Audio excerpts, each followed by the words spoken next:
मैं तो पहले आप सभी पत्रकार साथियों का इस राणा प्रताप सभागार में भारतीय जनता पार्टी के बैनर तले हार्दिक अभिनंदन स्वागत है।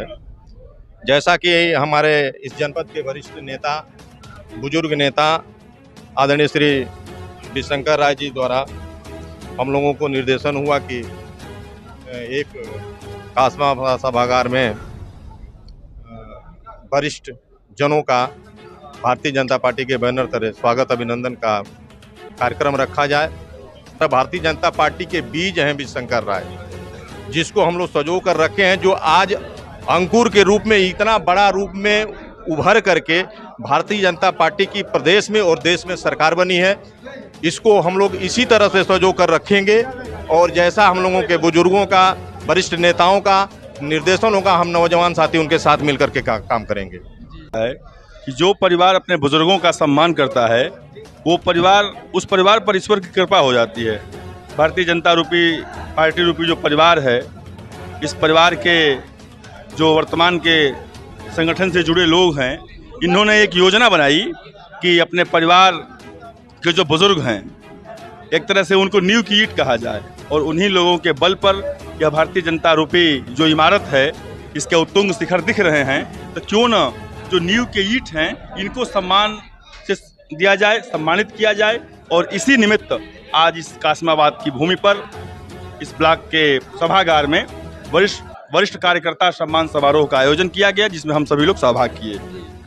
भारतीय जनता पार्टी मादरे वतन के खुशहाली के लिए काम करता है।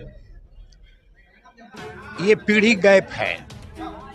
वरिष्ठ कार्यकर्ता के मन में ये भाव पैदा किन्हीं परिस्थितियों में हो गया कि वर्तमान पीढ़ी जो है हमारी उपेक्षा कर रही है। यह बात मेरे सामने आई।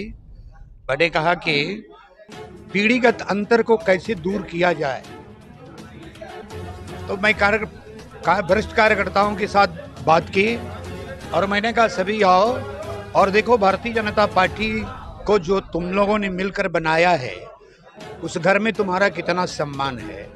आप पत्रकार मित्रों ने स्वयं देखा कि भारतीय जनता पार्टी के कार्यकर्ताओं ने इस पीढ़ीगत अंतर को कैसे पाटा और साढ़े 10:30 बजे से लेकर के अब तक तो सुनते ही रहे ना। कार्यकर्ताओं का सम्मान ही भारतीय जनता पार्टी के नेता की पूंजी होनी चाहिए। कौन क्या करता है ये मैं नहीं जानता, लेकिन मैं जो करता हूं कि कार्यकर्ता ही पूंजी है भारतीय जनता पार्टी की। ये ईंट पत्थर की इमारत नहीं, एक संगठन, यह भावनाओं का संवेद स्वर है। एक झोपड़ी लगा करके फांसी जमात डाले, उसका नाम मुझे नहीं था। अपने परिवार का लालन पालन कर रहा। जमीन महंगी होने लगी, वहां एक कामरेड हुआ करते थे, संजू पांडे जी के बड़े प्रिय थे, राम जी उस्ताद, वहां के प्रधान जी। उसकी झोपड़ी को गिरा दिया गया क्योंकि जमीन महंगी हो गई ना। तो प्रधान ने सोचा किसी और को इलाज कर दूंगा तो मेरे पॉकेट में कुछ लक्ष्मी आ जाएगी ना। हिंदुस्तान के देवी और देवताओं को न मानने का काम ये कामरेडों ने किया, कम्युनिस्टों ने किया। लेकिन लालच ने लक्ष्मी को अपने पॉकेट में बिठाने का इंतजाम उनको कर दिया। हमारे कॉलेज में चपरासी हुआ करता था राम लक्ष्मण, सोहरा है ना। कहा साहब ऐसे बात हुआ, हमने कहा कल उसको लाना, मेरे यहाँ वो खाना खा लेगा और दिन भर हमारे कमरे में रहेगा,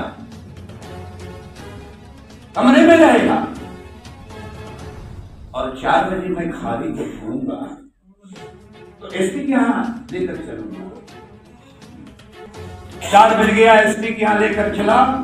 एसपी नहीं थे, एडिशनल एसपी, गाजीपुर का पहला एडिशनल ए.के. मिश्रा ऊपर। जब मैं जाता हूं तो देखता हूं कि विश्वनाथ जी शास्त्री जो कांग्रेस कम्युनिस्ट पार्टी के एमपी भी गाजीपुर के समेत पूरी कुर्सियां भरी हुई हैं और पार्टी के नेता भी थे। तो आज समाजवादी पार्टी कहलाती है ना, उस जमात के भी लोग थे। एक कम से कम 15 लोगों की जमात थी।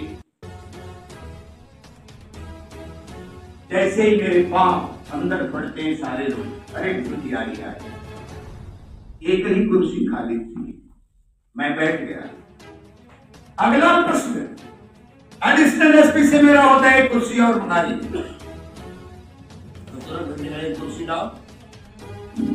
उधर से ईश्वर आने लगा कि जी हम लोगों का काम हो गया है। मैंने कहा सुनो बैठो, तो कुर्सी आती है, उस व्यक्ति को मैं बुलाने लगा तो डर के मारे नहीं आया, तो वैसे ही थी, पांव में टायर की चप्पल भी नहीं थे। मैंने कहा अंदर आ,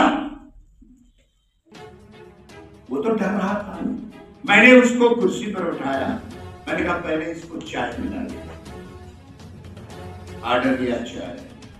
मैंने उन लोगों को भी कहा विश्वनाथ जी जरा बैठिए, गरीबों की राजनीति पर, उनके वोट पर आप राजनीति करते हो, जरा इसको पूछो कहां घर है, तो बेचारा बोल ही नहीं पा रहा था। कभी एसपी के दरवाजे तो गया ही नहीं, सामने कुर्सी पर बैठा। विश्वनाथ जी, राम जी गुप्ता कॉमरेड है ना सरयू पांडे का, बाया दाहिना हाथ है ना, इसकी झोपड़ी गिरा दिया है। सब लोग चुप। मैंने एडिशनल को कहा कि तब तक मैं नहीं जाऊंगा, मेरे साथ और कोई कार्यकर्ता नहीं है। वह जो भारतीय जनता पार्टी को कोसों दूर से प्रणाम करने को तैयार नहीं था, एडिशनल एसपी के सामने मेरे बगल में बैठा हुआ है, पांव में टायर के चप्पल भी नहीं। मैंने कहा इसी की टैक्स की कमाई से आपको तनख्वाह मिलती है, और जब तक इसकी मड़ई नहीं उठ जाती है तब तक ना आप घर जाएंगे ना मैं घर जाऊंगा, नहीं घर जाएगा।